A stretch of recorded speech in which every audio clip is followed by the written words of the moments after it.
Distinguished guests, masters, wardens, liverymen, freemen, ladies and gentlemen.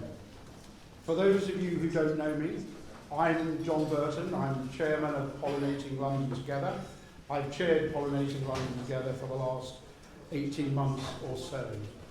Over the next few minutes, I want to cover 4 things.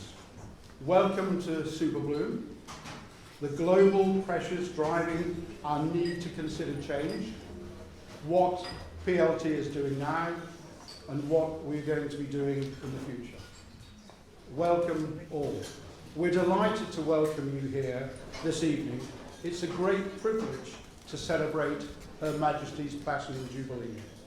We've had incredible interest in this event and sold out 4 weeks ago. We have 250 guests and representatives from 40 livery companies. I hope you all had an enjoyable and inspiring walk through the moat. I'm sure Rhiannon will tell you the moat has been designed to attract pollinators and brings a wonderful natural beauty to this urban space and introduces a new biodiverse habitat for wildlife. It's very pleasing to know that this is not a one-off, but will be a long-term biodiversity habitat. At PLT, we are working on developing biodiversity corridors within the city and will plan to link up with the Tower and Superbloom. Rhiannon will tell you more about Superbloom in a few minutes. So, the global pressures driving our need to consider change. There are 2 major planetary emergencies: climate change and biodiversity loss. Both need urgent attention. We have no planet 3. The global economy is 100% dependent on nature and the natural resources, but nature has been historically misvalued, if not valued at all, and its economic benefits distributed unevenly. Effective use of green spaces can help with climate change and biodiversity and well-being. It is clear from the pressures of the pandemic that green spaces are vitally important to people's mental health. The importance of biodiversity and the role of pollinators. PLT is a pan-livery group born out of a need to raise awareness of the importance of biodiversity and the decline in insect species, and specifically pollinators. Compared to other threatened species, insects and pollinators are much less visible. The decline is largely due to habitat loss and the overuse of chemicals. Not only will humans feel the loss, but so will birds and other animals in the food chain, as they'll not be able to feed on such insects or the fruits that they enable.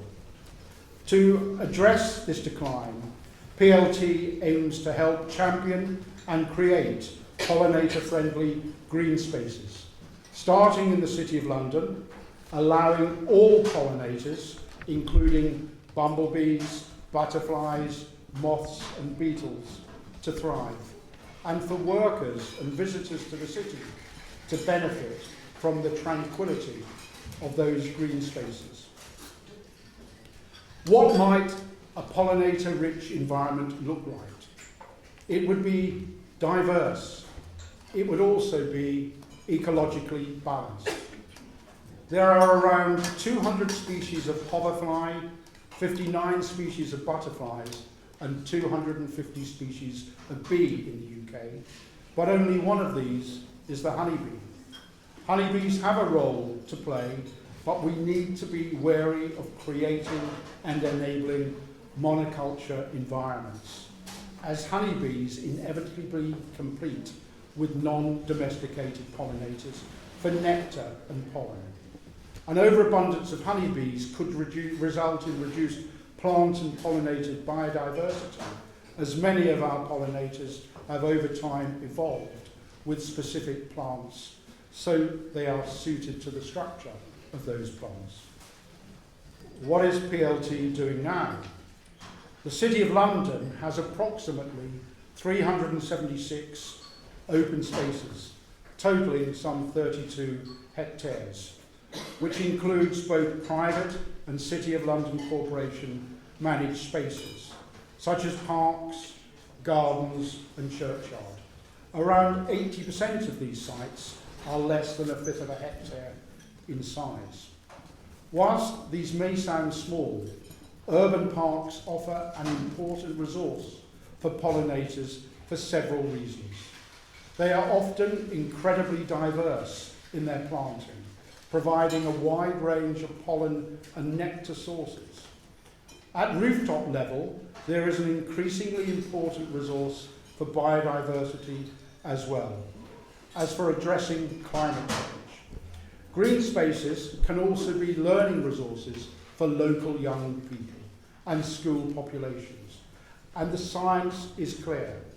Exposure to nature is associated with positive well-being in humans. Pollinating London Together activities. Many of you are familiar with PLT's activities, but for those of you who are not, we're raising the awareness through our events and information and videos on our website. Our most recent event in March was at St Vitus Church, where we featured the artist Alex Herzog along with Lily Hunter-Green, an installation artist and contemporary composer. Through this event, we were able to share that cross-disciplinary work of art and science with 2 school groups and an art exhibition that was open to the public. We've also contributed to the historic Royal Palace's Superbloom education programme. We worked together on raising awareness of pollinators in 3 HRP community groups from East London. It's relatively easy to raise awareness in the city, but harder elsewhere. We plan to continue this collaboration with HRP looking forward.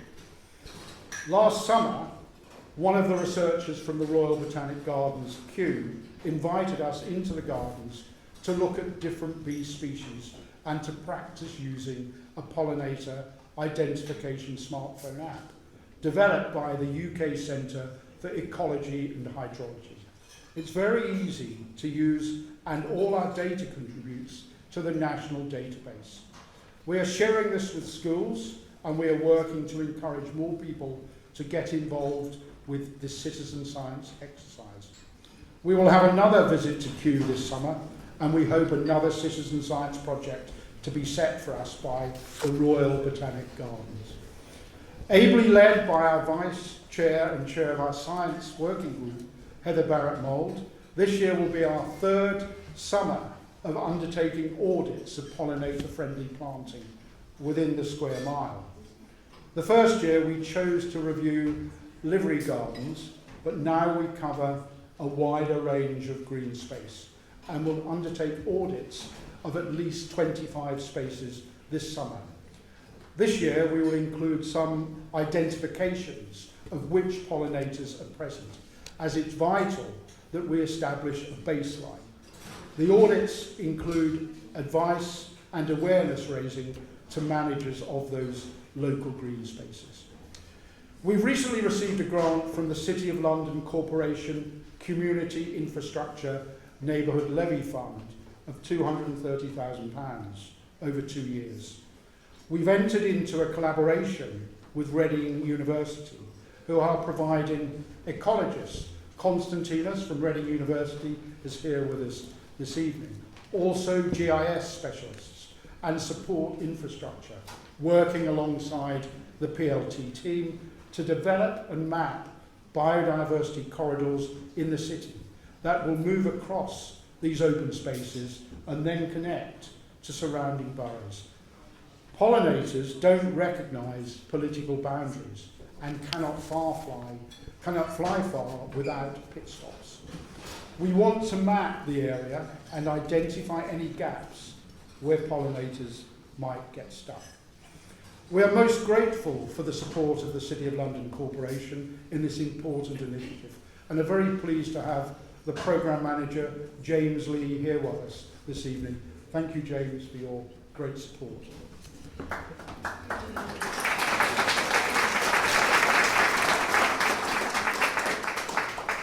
PLT is a pan-livery organisation focused on collaboration between livery companies, now also the local government, and increasingly reaching out further into the city's community of businesses and local organisation. In a short period of time, we are proud to have 19 livery companies as former members, now with their crests displayed on our website, and we are engaged with a further 35 or so livery companies. Our plan is to make PLT truly pan-livery, and we're making very good progress. So our future plans. So beyond audits, developing biodiversity corridors and citizen science, what are we looking to do? A key part is creating awareness and stimulating thinking through our events programme. Our next event, an Equinox dinner at Vintners Hall on Monday the 26th of September, where the guest speakers will be Alderman Nicholas Lyons, who, subject to election, will become the 694th Lord Mayor of the City of London. And we hope Professor Siddhartha Dasgupta, who in 2019 was commissioned by the UK Treasury to produce the highly respected Dasgupta Review. Sir David Attenborough said of this review, this comprehensive and immensely important report shows us how, by bringing economics and ecology face to face, we can help to save the natural world, and in doing so, save ourselves. Invitations will be sent out shortly, and I would encourage you to sign up very soon, as I'm certain they will be in very popular demand. PLT will host a pan-livery biodiversity float in the Lord Mayor's Show in November. We have already received support from the Bupa Foundation, whose sustainability and biodiversity initiatives are to be commended, and very much aligned with those of PLT. We're very pleased to have Anna Russell from the Bupa Foundation here with us this evening. Thank you very much for your support, Anna.